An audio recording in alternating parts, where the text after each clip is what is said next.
Okay, you're welcome along. Slight Tangent is coming at you. Joe here in studio. Mick is alongside me. Arthur in studio. Hello, Arthur. How's it going? And Will is with us as well. Hello, Will. Evening, lads. So there was an issue, it turns out, with a slight tangent at offtheball.com. We were getting some of your emails. However, quite a few of your emails were ending up in a junk folder, which we have newly discovered.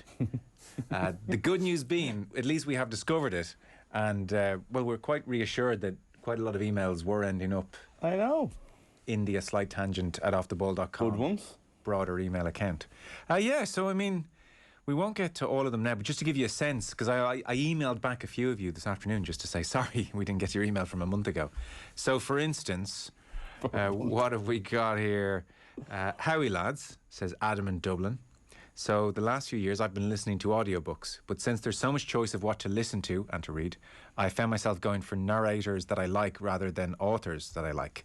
He says, with the absolute proliferation of football and other sports on television at the moment, I'm starting to do the same with sport. I'll check the fixtures, I'll check who's doing the commentary, particularly when it comes to radio, and then I will listen to the ones I like best. I'd probably listen to Brian Kerr recounting the ebb and flow of a poo sticks race.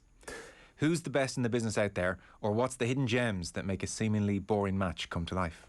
Adam in Dublin. Thank you for the email, Adam. There's been quite a bit of talk lately on Off the Ball about commentary. You know, the lads' name had a big conversation. So we'll park that one and come back to it in due course, I think, is the best plan there. We should just talk about the audiobooks instead. Yeah. Stephen Fry reads a good audiobook. He's definitely getting Roddy's book. What does Stephen Fry do except for Harry Potter? I don't know, but I listen to them. I've read the Harry Potter books and listened to the audiobooks. It's a bit weird, I think, but there you go. Did you see recently, this is dreadful, her name escapes me, but the oldest person to finish a PhD at Trinity College there, graduated just the other week. She's in her late 80s, I think, and her PhD was about why adults connect with Harry Potter. And there are deep-seated... reasons. Yeah. I haven't read her PhD or her thesis, but that was at Trinity. I feel seen. It was, there you go. So Hugh and Terenure, how's it going, lads? Who is the best audiobook narrator out there? Everyone just says Stephen Fry. Roddy Collins. Yeah, I think Roddy's good. Roddy. I haven't heard it yet. I had a chat with Roddy about the recording of his audiobook, and even that was enlightening. So I can't wait to... What was he saying? Just the experience of it. It took 5 days. I don't know how much of this is public, so I'm not going to say exactly what he said. He won't mind. I don't know if he'll mind or not. Like, yeah, he just had it was definitely promotion for the book, a chat conversation. But needless to say, I'm very much looking forward to. It took a couple of days for both him and I think the people running the audiobook to realise that the best way would be for Roddy to do it in his own voice. So, you know, and I think that's why it's going to be actually brilliant. As opposed to his telephone voice. Yeah, a little bit. Yeah, as opposed to the kind of reading and, you know, not like worrying about, you know, the way we'd all read and we might say the instead of or something like that. And just because you're trying to speak in a normal... Or it is instead of it's. Yeah, exactly. So I think after a couple of days they were like, this isn't the way we should do this, and I think again, I haven't heard it yet, but I am going to listen to it, and the result, I would imagine, is a Roddy Collins experience, which is surely what you want from it, you know. Arthur, I feel you could do your book in quite a relaxing tone, if you cared to. I'm not sure I'd listen to that, yeah. I never really came up. There's no audiobook version? No. How's it going? What about if we got all of at least the alive people who are participating to read their own chapter? No. Shane Dowling be good. We'll leave it. Hugh and we read the book. Yeah. Hugh and Terenure. How's it going, lads? This is another lost email from quite some time ago, I'm afraid. Conflicted is the first word in his email. World Cup? Straight away I was interested. Yeah. Conflicted. He said, no, it's not as serious as the World Cup. The knee slide celebration has been going for 20 odd years. It's an old reliable and never gets old. But is it time for footballers to get a new celebration? Hugh and Terenure likes to ask the big questions. He does. Shearer's Armeloff thankfully died a death in the early 2000s. But what is the next standard celebration? Thoughts? Do people only do the knee slide? Is that the only celebration out there? I don't think it's the default. Best knee slide. Solskjaer, surely. given the Well, circumstances. God, surely yeah. Roddy Whelan against the USSR. Did he knee slide? Yeah. Oh yeah. Oh, and fell back. That Yeah, was what we did. collapsed. That was what we were doing at school for years. Was the well, not like on the tarmac, but when we got the grass every now and then. Hugh preempted your answer by saying, P.S. It's as if he knew you were going to ask this. P.S. My favourite knee slide, he says. My favourite knee slide celebration is the one and only Ballon d'Or presenter Didier Drogba. That's a Did a good good Oh knee yeah, slide. that's a fair one actually. Henri Yeah. too. Yeah. Isn't the statue outside the Emirates of him in a knee slide? Henri's was Does he very turn stylish. his body as he's doing it? Yeah, like Ronnie didn't do that. Ronnie had two fists. Everything Henri did had that panache and that, Certain elan. that control. Yeah. Robbie Brady did a knee slide when he scored in Lille. I'm Did he? almost sure. Did, and then he got up off his knees and kind of finished the celebration by going to the stands. Yeah. It's amazing Robbie Keane's thing never caught on. Too complicated. Also, it was awful. I mean, even by Robbie's own admission. He was doing the Gary Neville overlap. Not the overlap, the soccer box. The one where he sits down Recently. with them, Yeah, and even he was saying, I can't look at it. Well, he did it for 20 years. Like That's the funny thing. But he was saying, I kept doing it even though I didn't like it, which was amazingly interesting. He couldn't help himself. Did you like when he adapted it in for the bow and arrow? That one time I don't remember having. when he strong scored feeling. against Saudi Arabia, I think in the yeah. World Cup, Yeah. he adapted and did a bow and arrow into the camera instead of the Why was that? cowboy shots. Why? Oh no, I don't know. I'm not getting into whys because I'll end up saying things. Something. What is the equivalent of the Shearer these days? Even when Shearer was doing that, it was boring at the time. Yeah. Shearer's was terrible. Sometimes he did two hands if it was a really big goal. I don't think there is a standard celebration anymore. I think he wants to stand out. Like, obviously, Messi points to the sky for every goal that he scores. Yeah, Gabriel Jesus does the phone. Yeah. Nani had the most over-the-top unnecessary celebration where he did, like, a double flip. Did he? I can't believe he didn't get injured while Ronaldo's is probably the most. Oh, yeah. Is probably the Do you most. know who was a precursor to that Ronaldo one? Was Roy Keane used to do something similar. He'd do a run and then he would just jump in the air and stop. Yeah, then everyone would Jump on around him. He wasn't probably as trying to draw attention to the No. name on his back in the way Ronaldo is. No, but- and it wasn't like the with the hands and all, Yeah. but he would just jump and stop. There's a bit of showman there and Keane creeping out. Mbappe and Haaland, the two next young guns, both have very distinctive ones now, where Haaland gets down into his effectively a yoga position, and Mbappe's got the one where he crosses his arms and kind of does the nonchalant look at the camera as well. Oh, I like All the kids the follow us. Mbappe one's good. Yeah, it's good. But I think actually we've gone on, and I've just realised what he meant by the knee slide. It was like that's the standard, that like that's the kind of the starting point, and then everybody, you might have individual ones. It's the working man's celebration. Yeah. So what is the? I don't know actually. Maybe there isn't one at the moment. There maybe isn't, I think. everybody's an individual now. We've gone, in my memory, it's the Problem with Shearer, team it's sports. the shake of the hands back in the day, Shearer hand aloft, and I don't know what the working man's pros celebration is anymore. Remember when Griezmann was going through a series of doing all the Fortnite celebrations? See, I don't know anything what about that was. Fortnite. Yeah. So at one point, Griezmann was keeping glitter. I think it was in his sock. And so when he scored, he would do the Fortnite celebration and then he would throw the glitter up in the air. Like, that's just going a step too far. Is it? Well, I guess what Mbappe doing like the and all, whatever they're doing. Sorry, can somebody just take a screen grab that, please? Cut that. I'll say it now, Stephen. If you clip that, we're done. But they're all. These are just to have gifs. I mean, this is basically the thought process. It's like I need a 1 to 3 second signature gif. That's the Like thinking. Facundo Sava with his mask. Yes, Fulham player. I was just thinking that. I used to take it out of his sock. Yeah.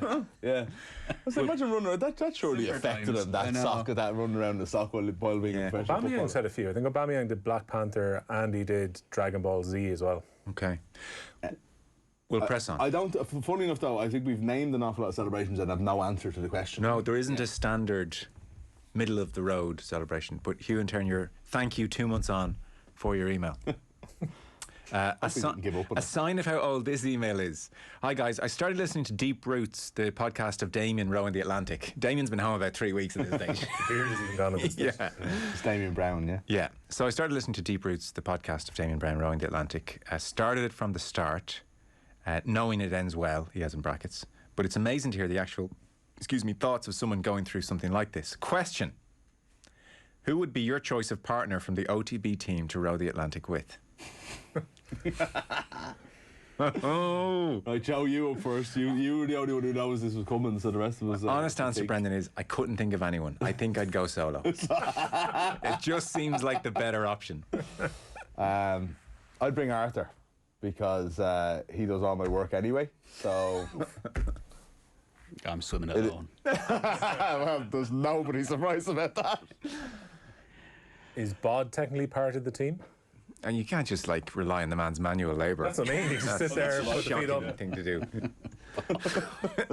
No, he's not part of the team. No, he's not. He's not. You're not bringing him. Maybe Shane Hannon then. He seems to win all of these physical challenges that we run. See, I think the question was more geared towards personality. You're taking this far too practically. You and Shane are not making it either way. No. You can take Bod as well. You're probably not going to make it.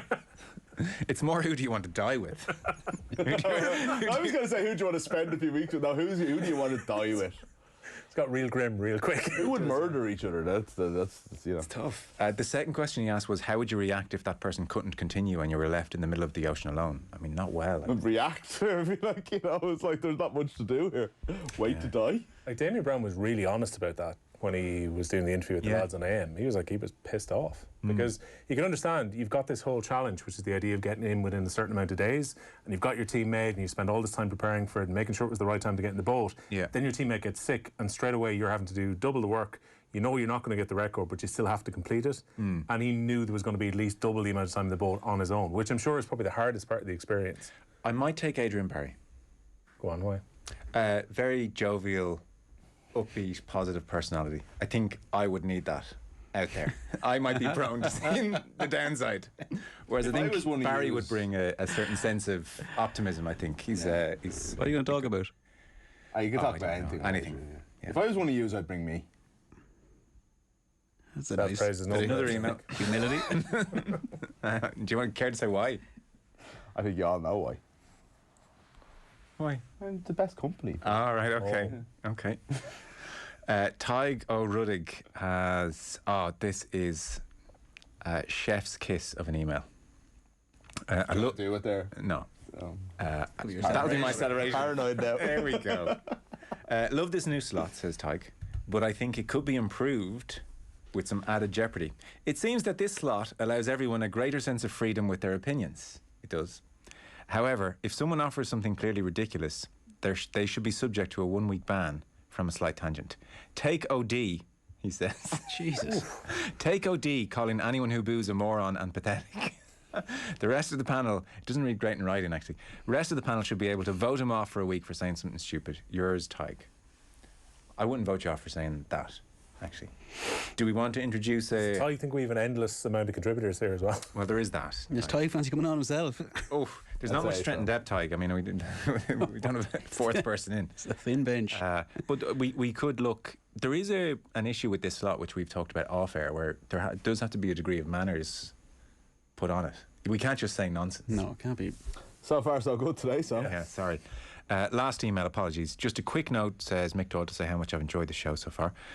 Probably a common question. What's your favourite sporting memory of the 90s, 2000s or 2010 to present day? It can be national and international. We'll come back to Another that day. one. That's a week, yeah. That's a different show. That's a different show. But I just want to acknowledge the email Put a flag arrived. on that email there, Joe. I have flagged that. Yeah. And I've written back to a few people to say, sorry, we're getting to your email 3 months on. So a slight tangent at offtheball.com, and we now will definitely get to all your emails. So one talking point from the week that was, Gary Neville on Have I Got News For You has really blown up over the last couple of days. I suspect if you're on social media at all, you'll have seen this over the last number of days. If you're not and you didn't see Have I Got News For You, Gary Neville was presenting and it was all going along reasonably well, and then the issue of going on beIN Sports for the World Cup, which Gary's doing, came up, and Ian Hislop, well, as you'll hear, picked Neville's logic apart fairly swiftly, so have a listen. But you know David Beckham, don't you? Yeah. Yeah, he's going, isn't he? Yeah. Yeah. How much has he been paid? I don't know. You do know. More than me. Yeah. Ian, is it coming home? What, your reputation?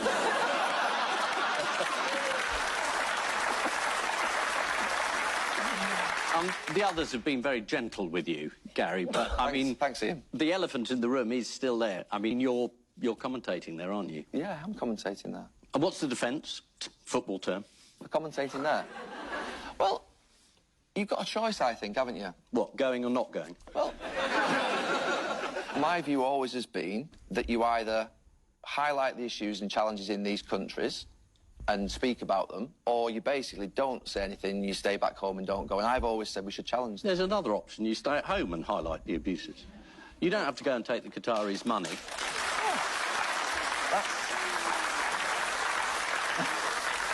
I'm not trying to be tiresome, but, I mean, it's just... It's not a very good defence. And how is someone like Robbie or the Black Eyed Peas supposed to highlight it? Are they going to make a speech on the stage? Of course they're not. You can highlight it. What, during a match? Well, highlight it during the commentary. It's the kick-off here in this appalling country's human rights record, and honestly, I think, oh, someone's kicking a ball, but honestly, the amount of immigrant workers who've died, it's a shocker. Oh, it's a goal! So there we are, and much fallout since. It didn't take Hislop very long to cut the binary logic to shreds. Wasn't even the toughest of roastings that we've seen on that show either. I think back to Angus Deaton when he came back in to host, I think he'd like one show back and just got ripped to shreds, particularly from Hislop for most of the show, and then eventually it was like, well, we have to go with guest presenters from now on. Yeah. In this case, Gary Neville had to be anticipating. The circumstances there were slightly different. Oh, no, I appreciate that. Like, we can't. They're not like for like, and he had been the host for years. Yeah. Yeah. But this was like one moment that Gary Neville had to be telegraphing. He knew it was going to come from the very, very start of the show. This is a total explanation. This is what he's been answering on Twitter, particularly for weeks now at this stage, since the beIN Sports announcement was made. And yet, I thought that Gary Neville gave a fairly fudged answer, firstly.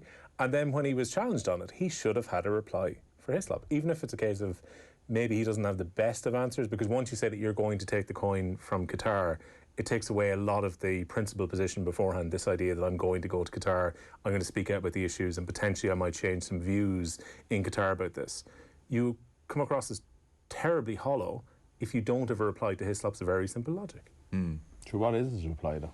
Maybe there's none. That's what I'm saying. We know what the story is here. I feel like they didn't...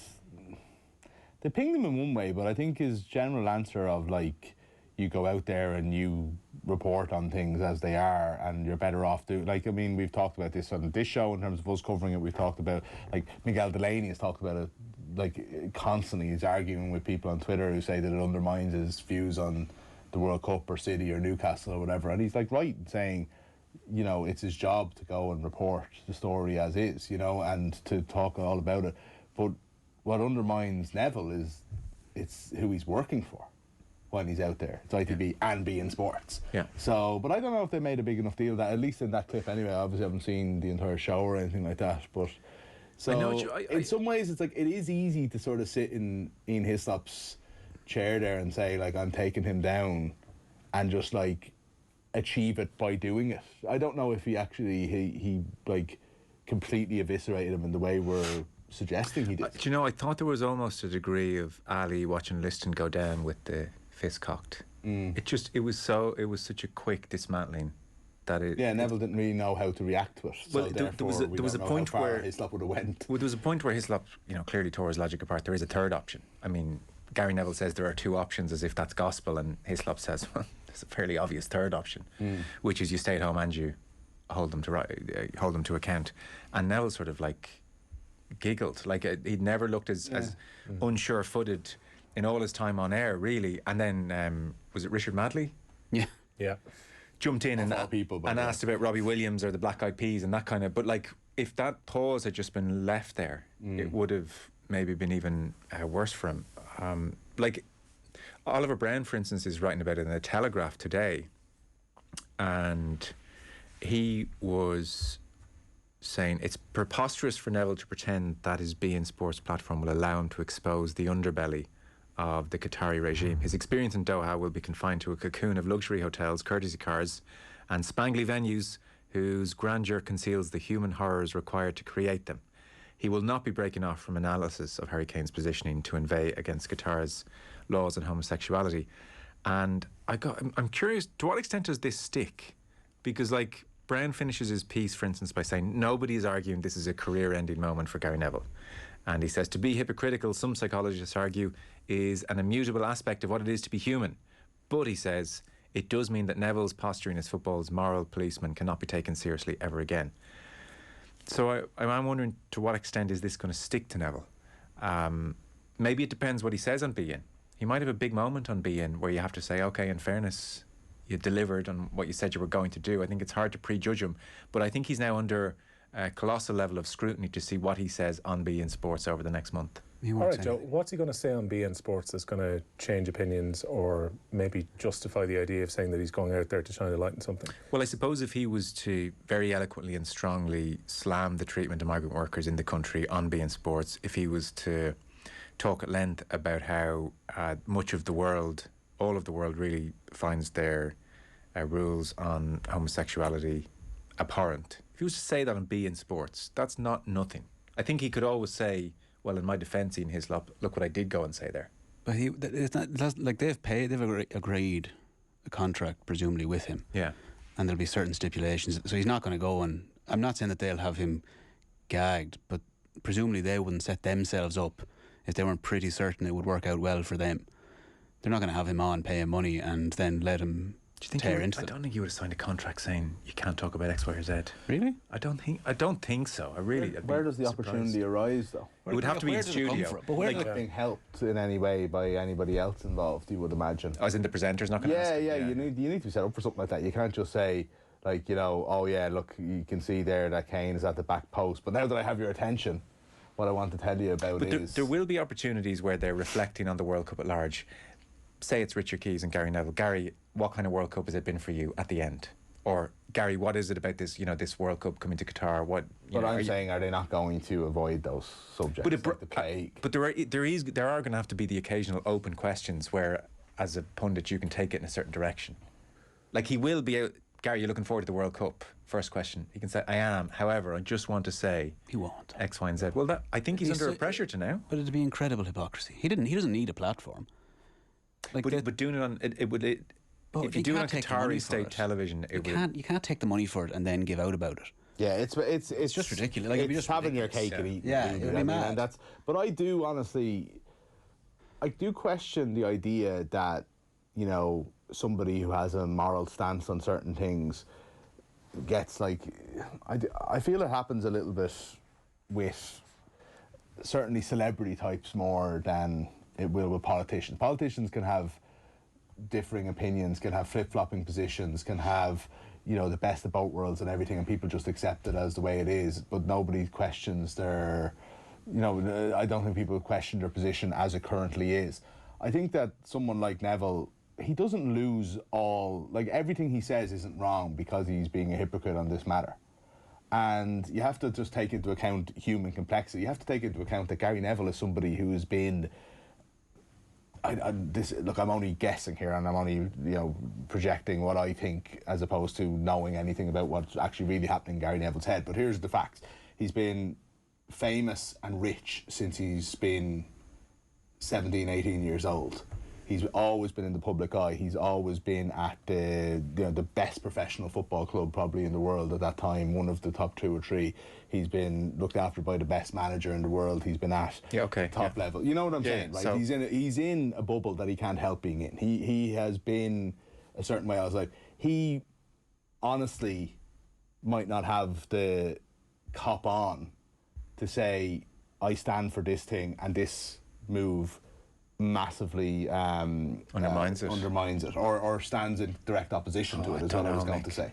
It's not rocket science. No, but do you understand what I'm saying, though? That there's a sense of, like, he knows what he thinks is right or whatever, and then maybe he thinks, like, this is just a TV station. I think ultimately why it's very unlikely that he's going to just have a rant on beIN Sport and then it'll happen in one bout is that he had 2 opportunities probably to talk around this World Cup. He went out to Doha himself to do an overlap series where he spoke about some of these issues, and also he spoke to David Beckham, who's now an ambassador for the World Cup, and issues around Qatar didn't come up in the conversation with David Beckham. Now, he's defended that by saying he was speaking to his mate and it was a much more wide-ranging conversation and that wasn't the format for it. It just so happened to be in Qatar. Exactly, but I can't imagine that Gary Neville is going to be given a cross-in by Richard Keys to just speak openly about it. And when does he time it? Like, if you have that conversation around Qatar in your first broadcast or second broadcast, the artist point, you probably won't be back on. Maybe that's the thing. I mean, maybe for his reputation, that's the thing to do. Go out in a blaze of glory. He won't, though. And it won't matter. None of this will matter. We already see the way that things are being covered now with Newcastle. Do you not think this is going to stick to Neville, though? It'll stick, but it won't stick to people who actually matter. Like, not, I don't mean people who matter, people who are in an influential position within his life. It won't make a difference. He'll go into he'll go into the same thing that I think he's going to be reminded about this for years. Well, what's a very interesting concept, right, is the fact that he was on to Have I Got News For You as a guest host as opposed to a pundit. Yeah. One of the things. Now, I watched that show a fair bit. The guest host never usually gets anything thrown at them at all. So it's quite interesting. I don't know why he went on in that regard as opposed to one of the two guests. I don't know what the reason behind that was. But the fact of the matter, we know that people use that show, and it's been accused of it before, and it's kind of guilty of it. Not guilty is the wrong word, but of propping up people with their own agenda to go in there. I mean, most famously Boris Johnson. It sort of humanised him, which, really not pleasant individual, but it humanised him in a way, made him think, it'll work. Neville will do the exact same thing. We know that he's aiming towards some sort of thing in politics. He's talked about it a few times. It's the exact same type of thing. Give him a branch. That's a whole new audience that he'll open up to himself, even though we think, I suppose, as football consumers, that he's quite big on Sky, and he is. But on the BBC prime time on a Friday evening, like, it's a whole new audience. It's a whole new way of getting into it. He'll look foolish. No one will remember this in a year's time. But they'll remember his face. They'll remember him there. I just think it's part of it. I don't think it'll interesting. I disagree. I think this is actually way more damaging to him than he realises. And I think... Who, though? The general public. And I think you'll see him tweet things in a year, 2 years, 3 years, and a bunch of the replies will be about this. This will always be a stick to beat him. I don't know if it matters, though. People look for things to beat everybody with a stick in Twitter, you know. Twitter's not real life either, as mad as it is. I know, but it just doesn't... There's a lot of people who've done a lot of worse and done a lot further. Sure. I know, but it's not affected them. Sure. I don't think it'll... I don't think so. No. Damage him any great? Okay. We'll press on. Probably just misspoke, not misspoke, but kind of misexplained myself earlier. I think Arthur actually put it better. It's like, what I'm saying is that he will have a bubble which, like, the people in his life will justify this move while still saying you can be the moral campaigner for this, that and the other. And I think that it just clouds it in a way that I don't think it would be clouded for us, who want to just sort of see things a little bit clearer because we've been not in that bubble or with that entourage of people for our entire lives. Yeah. Oh, look, as it all approaches, I think it's getting stickier and stickier. There are going to be situations like happened today with Khalid Salman. I don't know if you saw this. He's a former Qatar footballer. Along with Cafu and Javi, he's one of the ambassadors for this World Cup. So he's on German television and he's being asked about the issues for LGBTQ plus people, and he said they have to accept our rules here. Homosexuality is a haram. You know what a haram means? And he was asked, and he said it means forbidden. And he said, why is it forbidden? He said, I'm not a strict Muslim, but why is it haram? Because it is damage in the mind. And at that stage, German television ended the interview. I mean, this is what you're associating yourself with, I think. You know, that's not going to be the last misstep. I read the quotes earlier, Joe. I kind of wonder, why did they end the interview as opposed to challenging him on it? I don't know. Maybe they felt it's inappropriate to give him a platform to continue. Misstep is an interesting word because I don't think... a public revelation of what they really think. I didn't, no, you're right. And I didn't think that you meant it that way, but I'm just... It goes to Qatari, whoever runs the country, like saying it's allowed for a month, you know, and it's like sorry, that is, you know, and then people will accidentally say, oh, we still hate gay people, and that's the misstep, as opposed to the problem in the first place, you know. It's like that this is in no way change. A World Cup isn't going to change anything. No. You know, and we have to remember that. And as I was saying on Friday, and I think this is important, is like, you were making the point about Russia last week, you know, and that we've had issues before, and why are we going so big in Qatar? There's been loads of sports washing issues, there's been loads of everything. There's a very specific World Cup related issue with this that we should always put front and centre. The LGBT stuff is huge, it's important, and it should be protested, but in the same way as it should have been 4 years ago.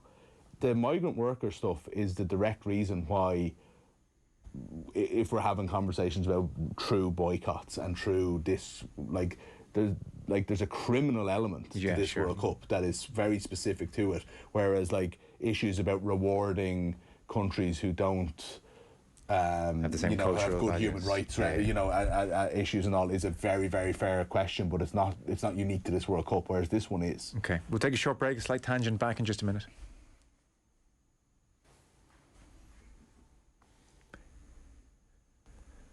Okay, and you're very welcome back. Slight tangent coming at you. Joe here, Will here, Mick here, Arthur here. So something that just came up with Mick and I in the news round briefly yesterday. We were talking about Ireland, South Africa and the physicality in the game. And I think, not that it's completely undermining or certainly not ruining the enjoyment of the spectacle, I'm certainly not watching a rugby match with that physicality with the same carefree abandon anymore. Whereas 10, 15, certainly 20 years ago, you'd watch a rugby match and, you certainly didn't anticipate the lawsuit which is underway in various countries, or, the knowledge of what CTE is or the damage that's being done to players long term. None of that was, there was an age of innocence quality almost. Whereas now, we're certainly not in that age of innocence. So to what extent are you still able to watch rugby or indeed NFL or boxing with a certain carefree abandon and enjoy the physicality, revel in it? Maybe I'm totally wrong. I can park it to one side when I go to watch something. The way I see it is 46 guys go out into the rugby pitch last weekend for Ireland against South Africa. They know it's going to be an incredibly physical encounter. That's what they were expecting beforehand. There's going to be multiple collisions.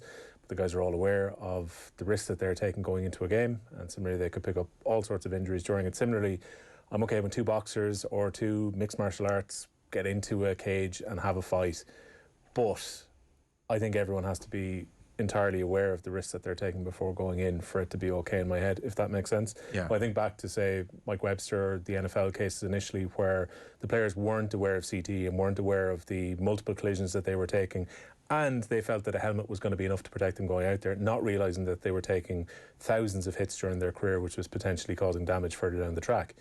I think once they're aware with it and they've given their consent that that's what's going to happen between the lines in a pitch or between the walls in a cage or the ropes within a ring, I can park my concerns about their health for the time that I'm watching the game.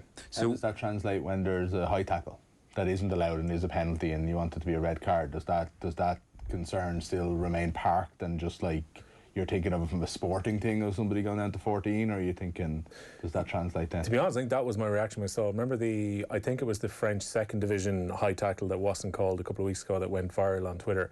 My initial reaction was, how did the touch judge and referee miss that? That they have a duty of care to the players to actually make that call, as opposed to me, say, grimacing at the idea that this could actually happen on the pitch. Right. Where are you, Arthur? I don't know, I watch them, so I suppose it's not too much of a problem for me. Yeah. I don't watch much rugby now, to be fair, but boxing, no problem. And a big hit in boxing and knockout in boxing, you just enjoying the spectacle more than watching through your fingers now saying, oh, this isn't right. No, it doesn't fundamentally bother me in terms of having to watch through my fingers. I can watch it, but I can't suspend it, the reality of what's happening. I know what's happening. I know what I'm taking part in. I know what I'm watching. I think there's a fundamental flaw in what Will's saying in regard to that as well, about they signed up for it, for precisely what you're saying, for the unintended consequences of what can happen that you didn't sign up for. And just in general, you don't know what you're not the same person you are at 20 as you are at 30, and what you're willing. You don't know what you're signing yourself up for, really. And in terms of a risk, risk is very. It's interesting. No one can actually put a number on that risk. Nobody can actually tell you what the risk is. The risk could be far more horrendous than you could possibly imagine. And I just haven't seen, I didn't see it all, but that Steve Thompson documentary. It's and I appreciate it's an earlier time, but current rugby players can see that, and I don't think they think that'll be them. I don't think boxers see that and think that'll be me. Why do people smoke? Yeah, you know what I mean? It's we all know what it's going to do. The pictures are on the thing. You still do it because you think your future's never going to happen. Those things aren't. You can't just say. Human mind doesn't work that way. No. Yeah. So knowing that, then accepting that aspect of human nature and watching the players, do you not wince? Well, what's wince? Wince is just a reaction. Do I think it's bad? You know what I mean? Do you watch it? Do you watch the physical hits and just enjoy the spectacle of the hits, or does part of you think, oh God, this is... No, hits aren't particularly, not particularly, again, rugby wouldn't particularly for me. I'm not too fussed with that. It's not something I take any pleasure or disdain in. In boxing, so if you watch more boxing, you see a rough knockout. I don't know, wince. I know what's happening though, and I don't know how to balance. I know what's happening. I'll watch what's happening. As a sporting thing, I'm interested in what's happening. Are you bloodthirsty? Do you want knockouts? I'm not bloodthirsty, but I don't want to see anyone hurt. But if you watched a fight and there was no knockouts, would you come away a bit... No. It's not. You can enjoy the It's not technical a side to a fight. yeah. It doesn't necessarily have to end in someone getting knocked out. Most fights don't have a knockout, but I think if you were watching 12 rounds and nobody got hurt at any point, Yeah. you know, which is, Well, look, that is part of I it, think yeah. I think you are missing the contest. Doesn't feel like boxing. Yeah. Doesn't feel like a good fight, and you have to be honest about those things. And then it's like, if you do see a big knockout, this is like, and it's, I don't know whether we should feel guilty about these things or whether we should even worry about them, because what difference does it make? Although I suppose if we weren't watching, then the sport wouldn't exist, but that would have downsides too, you know, like there's loads for us in particular. But, you know, when I see a knockout, like, it is a thrilling thing, I find, for a second. Then is that guy getting up? And then when you see he is, you're almost back to, it's like as if that's never happened, but there's a definite lull there for that second as you get concerned. And then when somebody doesn't get up, I find the air's been taken out of your lungs, because you have had that excitement, and then very quickly you're like, uh-oh, this is real life. It's not a TV show that I'm watching. That's what I would feel. I see that in all sports. Anytime anybody gets hurt, there is that kind of, oh, and then, oh. Yeah, there's a guttural reaction. There's a gut thing. I remember there was a Povetkin-Chisora fight, one of the fights that happened, or Dillian White, one of the fights that happened in the behind closed doors, thinking that Eddie Hearn's back garden thing. I think Povetkin, I'm getting their name right, I think so. Povetkin, yeah. Yeah, he knocked White out with an undercut that came from nowhere, and it was jump off your seat stuff. It was just like amazed, like, what have I just seen? And and then so that is the gut reaction. To be honest with you, that's the first. Yeah. Andy Lee's knockout to win the world, win his It's world the title. primal appeal of violence. Moments. The primal appeal of violence, which is there in all of us. So I'm just wondering what's winning out. You know, we're all a balance of primal drives and conscious drives, and Yeah, we are. Yeah, I don't know if it's possible to. How do you balance that? You can't justify. You know what I mean? It's not. Well, there's many a person who said Formula One stopped being interesting when crashes stopped. Yeah, but Or you watch the start of a Formula One for, I mean, the euphemism would be incident. It lacks incident, people would say, of Formula One. But what they meant was it lacks crashes. Yeah. And yeah, I don't think you ever wanted anybody hurt. Like, you know, I remember being very, very worried about Formula One drivers many times. Yeah. But then there was other moments where I remember Martin Brundle was in like a Jordan and like crashed at the first heads and like went like tumbling through the rest of the field. Yeah. You know, went over all these cars, whatever, and everybody was totally grand, and Brundle got out and it was basically just a chassis left at his car, and everything was fine. And you were like, Jesus, that was an amazing moment that I could still see in my head all these years later, but not in a negative way. But nobody at all, wants being that. honest, you know. Nobody wants that kind of thing in horse racing. Nobody tries. I've never heard anyone say that the horse racing, if someone doesn't fall. No. Yeah, but everybody What I watches mean. the Grand National. No, I know. And there is, because you might have a year when only 7 or 8 horses finish. Isn't it, like, back to Will's point of informed consent, the horses don't know what they're in for there. Why would you regale in a horse falling? No, well, I kind of more so mean the person, but like I don't think anyone's celebrating either. No, I don't think that's ever been a thing. No, but like it's the same. Like it's the same Bloodthirsty general. horse I don't think bloodthirsty horse racing is a thing. But certainly the physicality in rugby for sure. Well, you've given us an insight into what might be going on in your head there. No, but that's not for me. I wouldn't watch that. That's what I'm saying. But it's not like as a parallel to F1. Okay. I know people who like MMA really like MMA, and they're going to get angry at me, and I'm sorry, I know I don't understand it. You're not educated. Right? That's the I cultural always response. remember watching fights in the early days and thinking, like, you know, that kind of thing where you're kind of at that visceral level of watching versus coming back to the real world.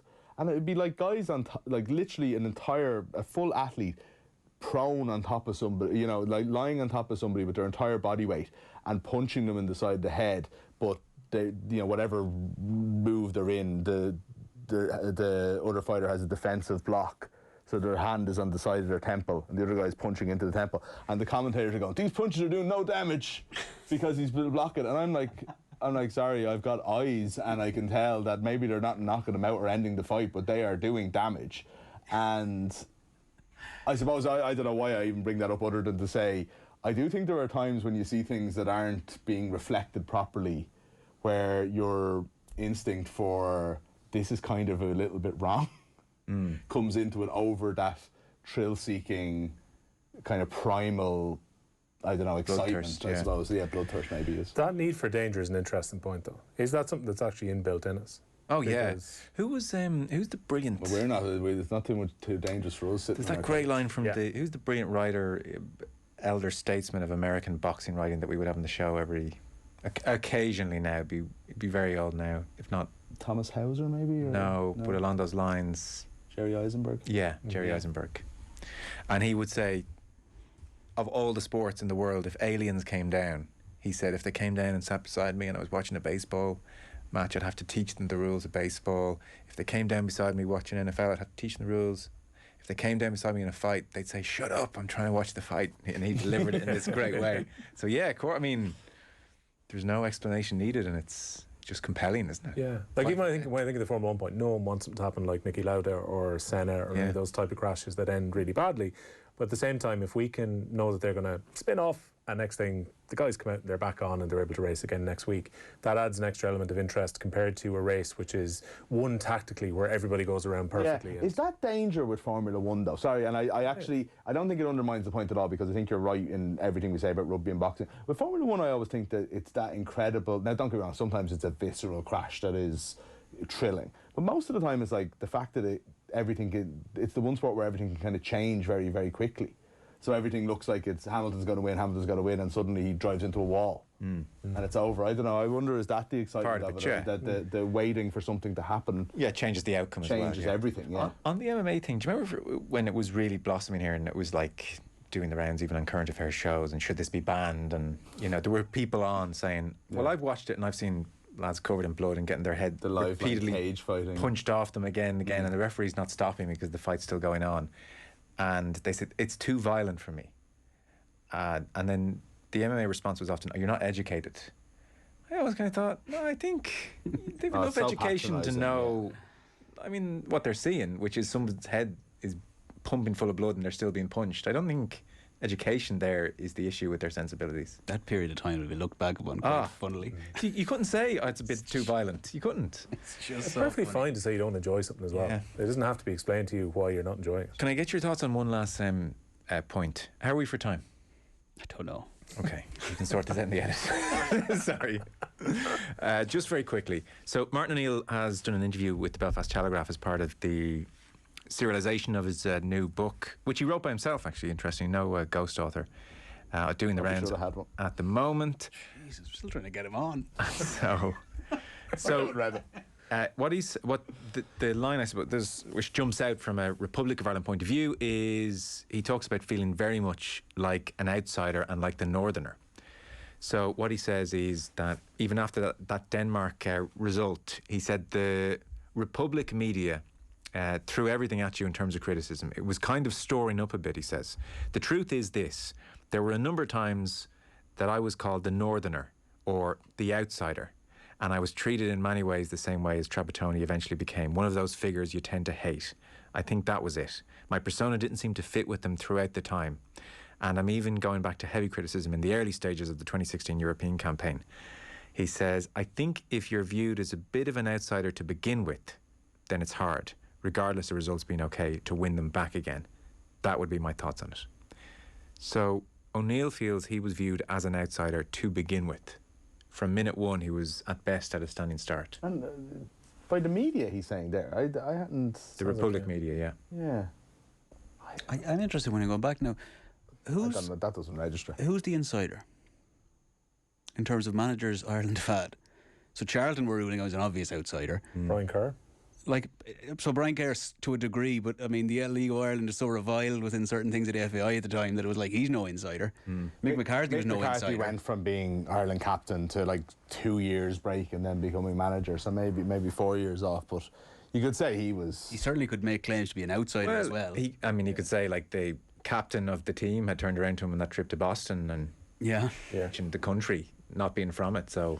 Couldn't say like the most absolute insider. Yeah. The kind of point I'm making is there's no insider. There's no one who has been. There's no establishment figure here that's ever been a manager. Brian Kerr and Stephen Kenny are seen as outsiders because they're not from the professional. They come from the inside. The professional game. Will the players accept them? Is the big conversation. Yeah. So since Owen Hand and Giles, then basically we've had either literal outsiders. It's a great way of looking at it. I don't remember him being called the outsider. Certainly not the northerner or the outsider. That's nonsense. And if there's an outside, and the other thing, and look, I don't know where he's coming from with that, or whether I don't know what the story is with the Northern thing.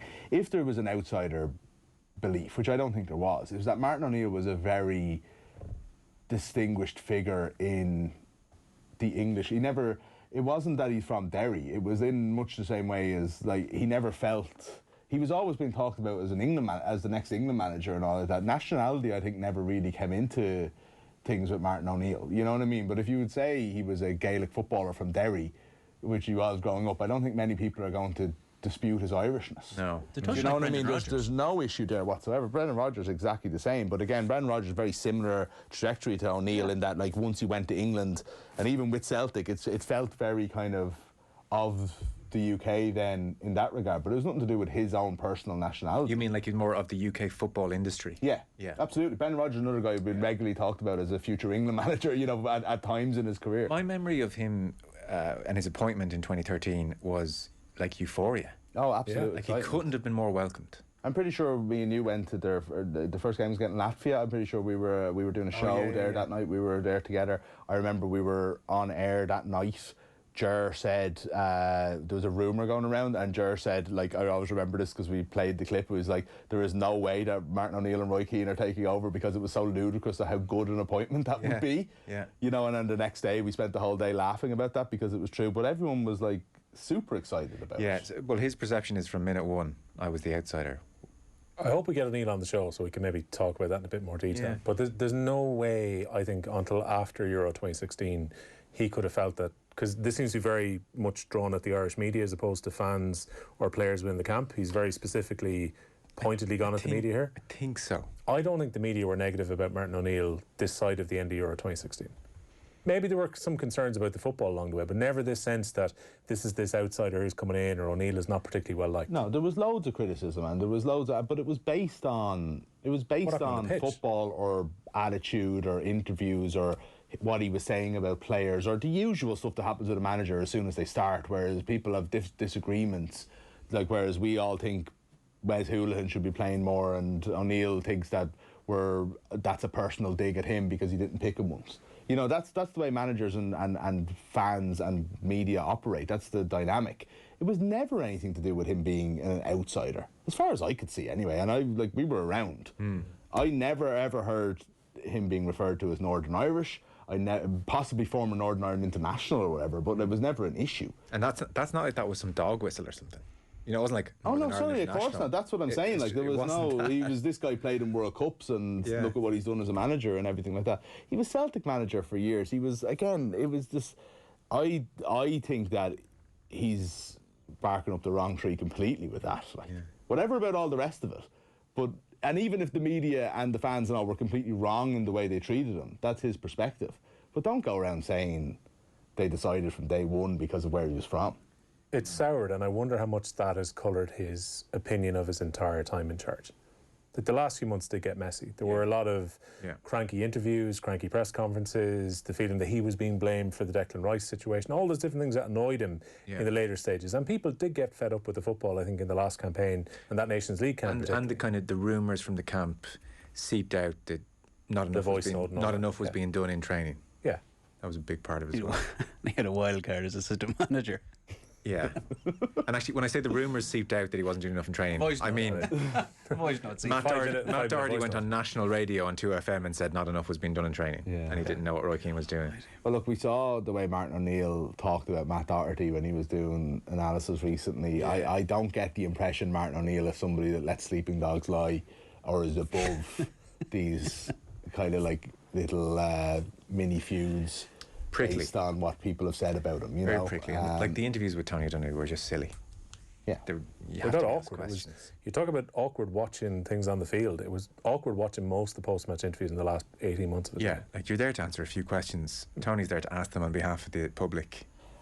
And it just I always got the impression there was an atmosphere before the interview even started, most of the time. Yeah. But do you think that we're like naturally harsh on a manager not willing to give a chance? Because if you look at Ireland's results up until the second leg at Denmark in 2018, they were kind of phenomenal. Like, we had done unbelievably well to get to a playoff situation where we had a home leg to go and qualify for a World Cup. It feels a long way off that now. I do think, in his defence, the media here, and it's getting worse, are overly demanding.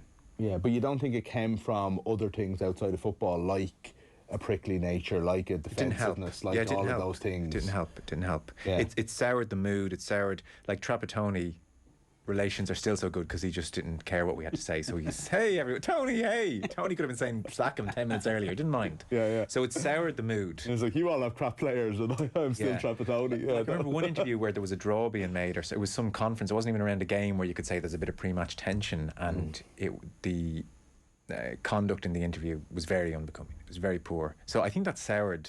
That's what I mean. It's hard to warm to that as it went on. And then you don't get, and then you actually don't get enough credit for beating Wales, beating Austria, getting into the playoff, even the first leg against Denmark. Right? You actually don't get enough credit for that, but it's from something else. But if you're Martin O'Neill, you're only seeing the second part, and that's human nature. That's actually not having to go at him. You're not seeing the reason for these things to happen. You're seeing what's happening, and you're like, this is completely unfair.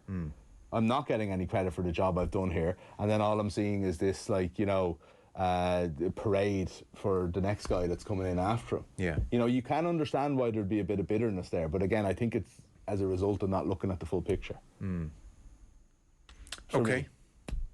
We are out of time. That's a slight tangent for this week. A slight tangent at offtheball.com is where you can get us. We'll talk to you soon.